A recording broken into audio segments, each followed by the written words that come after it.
मेरे बच्चे का पूरा कर दे।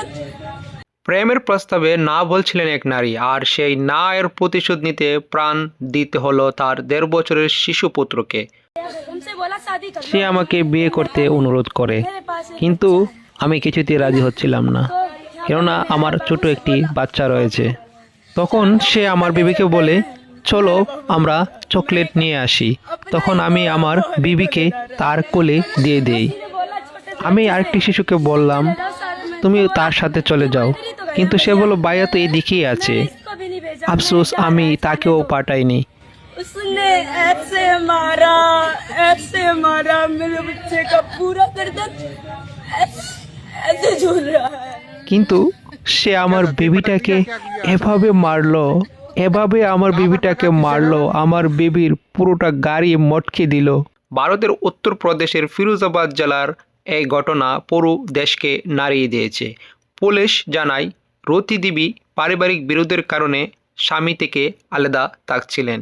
এই সময় রতির স্বামীর আত্মীয় জিতেন্দ্র পাঠক তার সঙ্গে ঘনিষ্ঠ হওয়ার চেষ্টা করে এবং এক পর্যায়ে বিয়ের প্রস্তাব দেয়, কিন্তু রতি বারবার সে প্রস্তাব প্রত্যাখ্যান করেন।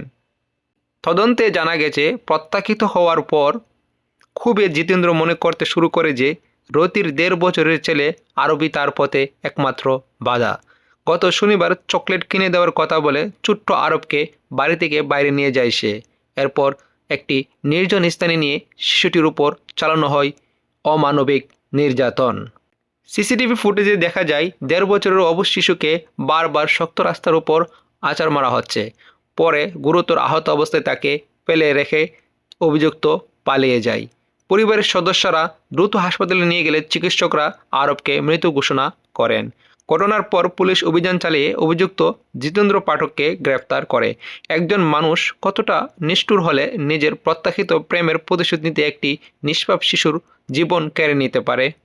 ছোট্ট আরব কোনো অপরাধ করেনি, সে শুধু তার মায়ের সন্তান ছিল, অথচ একজন বিকৃত মানসিকতার মানুষের প্রতিহিংসায় শিকার হয়ে তাকে পৃথিবী ছাড়তে হলো।